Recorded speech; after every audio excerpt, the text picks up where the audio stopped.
बॉलीवुड के वो नाम हैं जो संगीत की दुनिया में सिर्फ धुनें नहीं बनाते बल्कि इतिहास रचते हैं। उनकी हर कॉम्पोजिशन में ऐसा जादू होता है जो पीढ़ियों तक लोगों के दिलों में बस जाता है। लेकिन जब यही नाम अचानक कहे कि मुझे बॉलीवुड में काम नहीं मिल रहा, शायद वजह कम्युनल है, तो सवाल उठना लाजमी है। क्योंकि ये बात किसी आम कलाकार की नहीं है, ये बात उस शख्स की है जिसने ऑस्कर जीता है, जिसने रोजा से लेकर माँ तुझे सलाम तक भारत की आत्मा को सुरों में पिरोया है। ऐसे में वही इंसान पूरी फिल्म इंडस्ट्री को कटघरे में खड़ा कर देता है तो बहस सिर्फ बयान तक सीमित नहीं रहती, वो एक पूरे समाज तक पहुंच जाती है। 14 जनवरी को बीबीसी के मंच पर दिए अपने एक इंटरव्यू में ए.आर. रहमान ने कहा कि पिछले 8 सालों से उन्हें बॉलीवुड में काम नहीं मिल रहा। शायद इसका कारण कम्युनल हो। उनके इस बयान से बॉलीवुड में बवाल खड़ा हो गया है। रहमान के इस बयान को कई लोगों ने पूरे बॉलीवुड और एक समुदाय को कटघरे में खड़ा करने की कोशिश बताया है। सवाल उठने लगे हैं कि जब देश के बड़े और सबसे महंगे संगीतकारों में गिने जाने वाले ए.आर. रहमान ऐसा कह सकते हैं, तो क्या वाकई बॉलीवुड सांप्रदायिक हो गया है या फिर बदलते दौर और घटती मांग की बेचैनी है? क्योंकि ये बात किसी आम कलाकार की नहीं है, ये बात उस शख्स की है जिसने ऑस्कर जीता, जिसने रोजा से लेकर माँ तुझे सलाम तक भारत की आत्मा को सुरों में पिरोया। ऐसे में वही इंसान पूरे फिल्म इंडस्ट्री को कटघरे में खड़ा कर दे तो बहस सिर्फ बयान तक सीमित नहीं रहती, वो एक पूरे समाज तक पहुंच जाती है। ए.आर. रहमान एक सफल संगीतकार हैं, इसमें कोई दो राय नहीं है। लेकिन सवाल ये है कि क्या एक कलाकार को राजनीति की भाषा बोलनी चाहिए? क्या निजी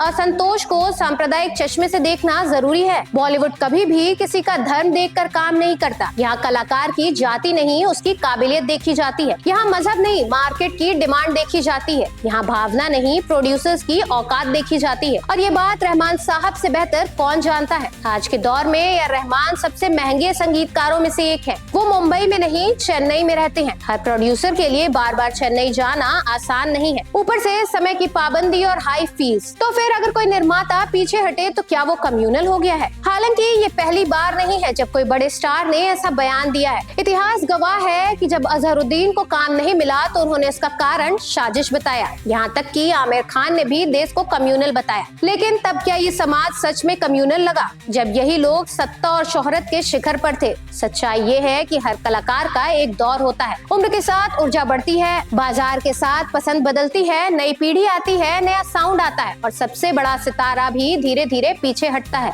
अमिताभ बच्चन ने भी कभी नहीं कहा कि उन्हें काम इसलिए नहीं मिल रहा क्योंकि वो ब्राह्मण है। शाहरुख खान ने कभी नहीं कहा कि उनकी फिल्में इसलिए नहीं चल रही क्योंकि वो मुसलमान है, बल्कि उन्होंने गरिमा रखी और समय को स्वीकार किया। लेकिन रहमान ये कैसे भूल गए कि छावा जैसी फिल्मों का संगीत उन्होंने खुद दिया। रामायण का संगीत आज भी उन्हीं के भरोसे है। मैदान, चमकीला, तेरे इश्क में सब उनकी झोली में है। तो फिर काम नहीं मिल रहा, ये कौन सा सच है? सबसे बड़ी बात ये है कि ऐसे बयानों से रहमान अकेले सवालों के घेरे में नहीं आते, बल्कि एक पूरी मुस्लिम कम्युनिटी बदनाम होती है। जब देश में मुस्लिम उद्योगपति आगे बढ़ रहे हैं, जब एयरलाइंस चला रहे हैं, मॉल बना रहे हैं, जब बॉलीवुड में खान बंधुओं का दबदबा दशकों से है, तो फिर ये पीड़ित होने का नैरेटिव कहाँ से आया?